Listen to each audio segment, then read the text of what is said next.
Bonjour à tous. Lorsque l'on utilise notre calculatrice en physique, on est souvent confronté au problème de savoir combien de chiffres il faut garder.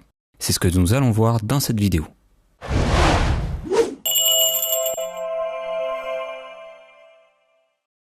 Pour comprendre, suivons un coureur qui s'élance au marathon de Paris pour une distance de 42,195 km exactement. Il arrive au bout de 3 heures et 15 minutes. Belle performance. La première question qu'il va se poser est de connaître sa vitesse moyenne. À vous de la calculer. Facile, vous me direz. On utilise la formule V égale D sur delta T. Pour la durée, nous allons l'exprimer dans la même unité, l'heure. 15 minutes étant égale à 0,25 heures, la durée est donc de 3,25 heures. Il ne nous reste plus qu'à réaliser l'application numérique et pour cela, on prend la calculatrice. Je veux bien, mais à quel chiffre faut-il s'arrêter? Non, là ça fait trop. On va en enlever quelques-uns. Oh, finalement, on n'a qu'à tous les mettre, comme ça on sera super précis. Non, réfléchissons un peu plus, car là, c'est en général le moment où le prof s'arrache les cheveux et qu'il a envie de tout envoyer valdinguer. Du moins, pour une partie des chiffres. D'accord, mais comment savoir combien de chiffres il faut garder? Eh bien, tout d'abord, il faut faire preuve de bon sens. Pour une discussion entre amis, on va plutôt dire que le marathonien a couru à 13 km/h de moyenne. Mais pour quelque chose de plus officiel, on va devoir être plus rigoureux. On ne va pas arrondir. Mais a-t-on vraiment le droit de garder autant de chiffres? C'est ce que nous allons voir.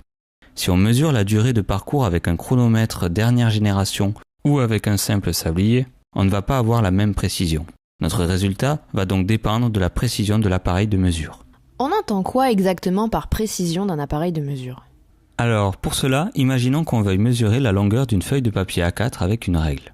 On peut utiliser cette première règle et on mesure 29 cm. Avec une seconde règle, on obtient une mesure de 29,7 cm. En effet, étant donné qu'elle a plus de graduation, cette dernière est mieux adaptée pour avoir une mesure plus précise de la longueur de la feuille. Prenons un autre exemple avec la mesure du volume d'un liquide. On peut utiliser un simple bécher gradué ou une fiole jaugée. Dans les deux cas, on veut mesurer un volume de 100 ml d'eau. Pour le bécher, c'est illusoire de penser que l'on va obtenir exactement 100 ml d'eau. Étant donné que ce dernier n'est absolument pas précis, on va plutôt avoir un volume qui se situe entre 90 et 110 ml. Pour la fiole jaugée, c'est différent. C'est une verrerie de précision et d'ailleurs, le zéro qui se situe après la virgule a toute son importance. En effet, il nous indique qu'on a un volume de 100,0 ml, ce qui veut dire qu'on n'a pas 99 ml ni 101 ml, mais bien 100 ml. Le volume indiqué sur la fiole contient plus de chiffres significatifs que le volume indiqué sur le bécher. Et c'est ce qui nous indique qu'elle est plus précise pour mesurer un tel volume. Ok, je comprends. Mais pourquoi parle-t-on de chiffres significatifs? En fait, les chiffres significatifs, ce sont les chiffres qui ont une signification physique.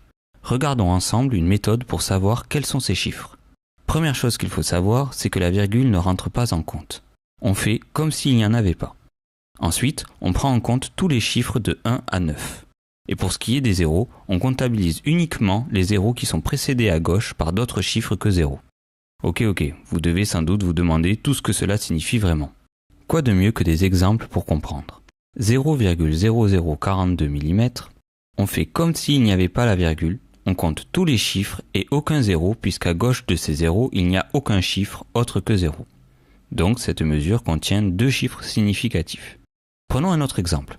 Cette fois-ci, il y a un chiffre 1 à gauche des zéros, donc on doit les prendre en compte. Cette fois, il y a 4 chiffres significatifs. Pour ce dernier exemple exprimé en écriture scientifique, il faut compter tous les chiffres sauf la puissance de 10. Il y a donc 3 chiffres significatifs. Mais alors, combien doit-on en conserver à l'issue d'un calcul? La règle générale nous dit le résultat doit avoir autant de chiffres significatifs que la donnée qui en a le moins. Reprenons l'exemple du marathonien. Dans le calcul de sa vitesse moyenne, il y a 2 grandeurs à prendre en compte, la distance et la durée.